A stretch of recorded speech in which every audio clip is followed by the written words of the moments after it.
अच्छा, हम आपसे एक बात कहना चाह रहे थे कि राजा जनक ने सभी राजाओं को बुलाया था, अयोध्या में खबर क्यों नहीं गई?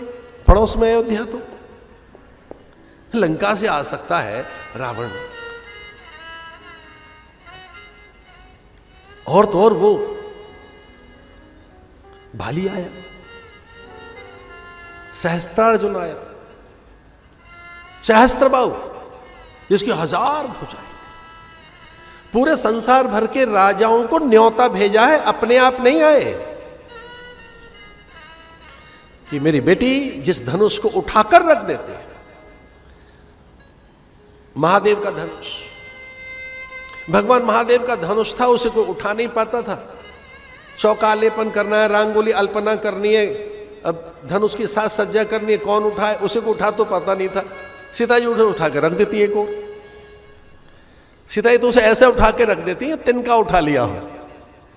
अब जनक तो जानते ही थे सामान्य सीता नहीं है, पराम्बा है, तो धीरे से अपनी बेटी से कहते, बेटी जरा धनुष उठा के इधर रख देना, रंगोली हो जाए, अल्पना हो जाए, चौकालेपन हो जाए, साज सज्जा हो जाए।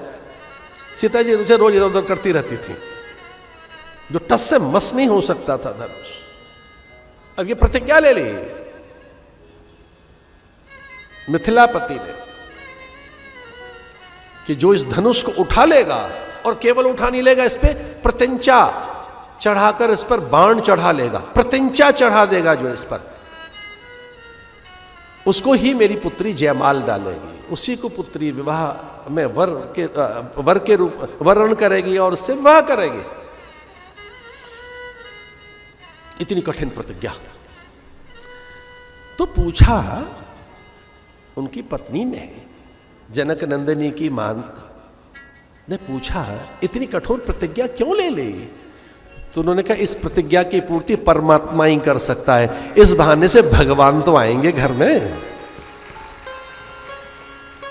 नारायणी तो उठा पाएगा ऐसे, और तो किसी के बस का नहीं है। ऐसी प्रतिज्ञा ले लेता हूं कि बरबस नारायण को आना होगा, नारायण ही उठा पाएंगे ऐसे। तो देखिए, सब जगह निमंत्रण गए, अयोध्या में नहीं गया।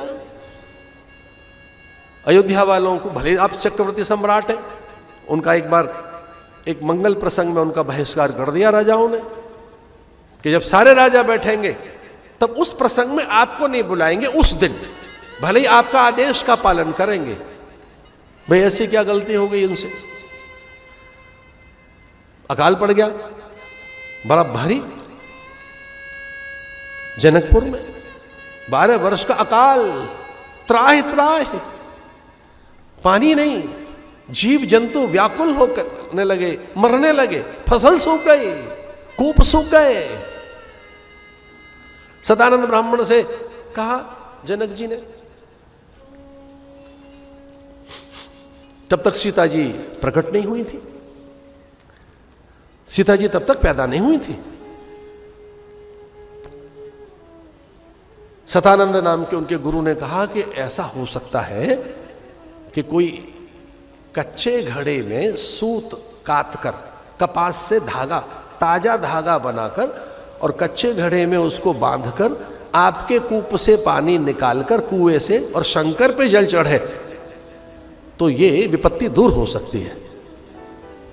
उन्होंने कहा, महाराज क्या व्रत बता रहे हैं आप? कच्चा घड़ा? बोले आप ही बनाए उस कच्चे घड़े को, मिट्टी का कच्चा घड़ा आप बनाए और उस पे कच्चा सूत कपास, कॉटन में से थ्रेड निकाला जाए, यार निकाला जाए कॉटन में से, उसका रस्सी बनाकर पानी निकाले।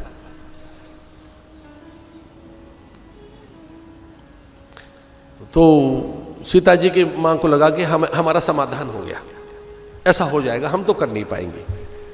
सबने पूछा कि समाधान क्या हो गया? अब बोले कौशल्या को चिट्ठी भेजते हैं, वो कर देंगे, ऐसा लगता है वो कर पाएंगे। कौशल्या को चिट्ठी भेजते हैं। पत्र आया, राजभवन में पत्र पढ़ा गया, दशरथ विचलित हो गए। सौध पर बैठी तीनों माताएं और कैकेयी ने कहा कि पहली बार स्वामी विचलित हैं। साहस देखो कैकेयी का, राजसभा में चली गई, कह लेंगे स्वामी जरा पत्र देना, इसमें लिखा क्या है? और पत्र में लिखा था कि कच्चा घड़ा है और उसमें एक हल्का सा धागे से बांधकर और कुएं में से पानी निकालना है और उससे महादेव को जल चढ़ाना है। और ये कोई अयोध्या की कौशल्या ऐसा करें तो थोड़ा केके रुष्ट हो गई। यानी केके ने कहा कौशल्या क्यों करेंगी, ये मैं करूंगी ये काम, बड़ी दीदी का काम नहीं है ये, मैं जाती हूं।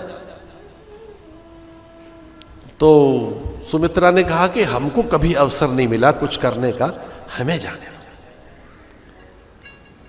लेकिन कौशल्या ने कहा देखो निमंत्रण मेरे लिए है, केकई के लिए और सुमित्रा के लिए नहीं है, तो ये उचित नहीं रहेगा। क्योंकि संबोधन मेरे लिए है, पत्र में कौशल्या को बुलाया गया है, मुझे जाना। बात तय हो गई, कौशल्या जी जाएंगी, लेकिन केकई अड़ गई, बोली कोई तरीका, हम पानी भरने जाएंगे उनका। तो बोले किसे भेजें, बोले किसी दासी को भेज दो, वो ऐसा कर देगी। और सच में ही केकई के कहने पर एक दासी भेज दी गई, लेकिन उसमें योग युक्ति ये रखी गई, कौशल्या के वस्त्र उसे पहनाए गए, कौशल्या की पालकी में उसे बिठाया गया, और सच मानिए पानी निकल आया, और दासी ने पानी निकाल दिया। और राजा रानी कौशल्या को प्रणाम कर रहे हैं, लेकिन दासी सकुचा गई कि देखिए क्षमा कीजिए, मैं कौशल्या नहीं, मैं तो दासी हूं। अब दशरथ को बड़ा अचंभा हुआ कि हमारी देखो दासी ने ऐसा कर दिया। तो जब सब जगह चिट्ठियां भेजी जा रही थी तो राजा जनक को लगा कि हम चिट्ठी तो भेज देंगे, पर पता नहीं राम को न भेज के किसी नौकर चाकर को भेज दें, धनुष तो उठाना है, गड़बड़ हो जाएगी, रहने दो, अपने आप आने। जहां सीता है वह राम आए, राम हृदय कांता, राम हृदय स्पंदना, राम हृदय आत्मा, राम आत्मा केंद्र, राम आत्मा रस्या, राम आत्मा प्राण, राम प्रणवल्लभ। राम कैसे नहीं आएगा, राम के प्राण सीता में, राम की आत्मा सीता है, राम का जीवन सीता है, राम का सत्य ही सीता है। बिना सीता के राम के कोई कार्य सिद्ध नहीं होंगे। और अगर हमारे पास सीता है तो भरोसा कीजिए राम अपने आप आएगा, बिना बुलाए आएगा। हम नहीं बुलाएंगे, हम तो नहीं बुलाएंगे। जब बेटी हमारे पास है तो इतनी योग्यता तो हमारे पास है ही। जब सीता हमारे पास है तो राम कैसे नहीं आएंगे। अब मुझे आपसे एक बात कहनी थी, सीता कुछ और नहीं, भक्ति है। अगर आपके घर में भक्ति पैदा हो गई, राम जरूर आएंगे। भक्ति है सीता, सीता संयम है।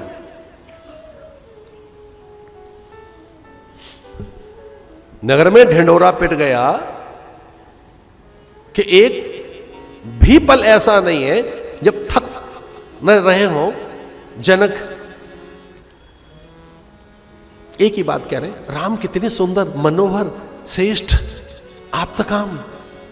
राम आप्त है, आप्तकाम। आप्तकाम जानते हो किसे कहते हैं? मन वचन कर्म से सपने में भी जिससे कोई भूल नहीं हो सकती, जो भूल रहित है। वैसे संयोग से आप्तकाम महापुरुषों को भी कहा गया है, पर वो सब नहीं होते। भगवान आप्तकाम है। आप्तकाम किसे कहते हैं? जिसे कभी भूल नहीं होगी, उसके विधान में न्यूनता नहीं है, त्रुटि नहीं है, दोष नहीं है।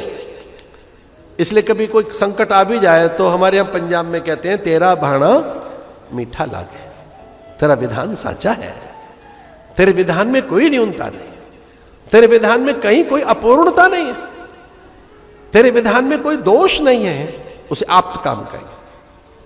इतनी चर्चा। और न केवल जनकपुर में जनक जी और जनक नंदनी, सब नगर में नगर के पुरवासी जो आबाल वृद्ध नर नारी हैं, किशोरियां, तरुणियां हैं, सब अब सब व्रत किए बैठे, उपवास किए बैठे कि राम की झलक हमें मिल जाए। अब एक नया काम और हो गया, मिथिला में व्रत करने लगे सब लोग कि राम जी के दर्शन हमें मिल जाए।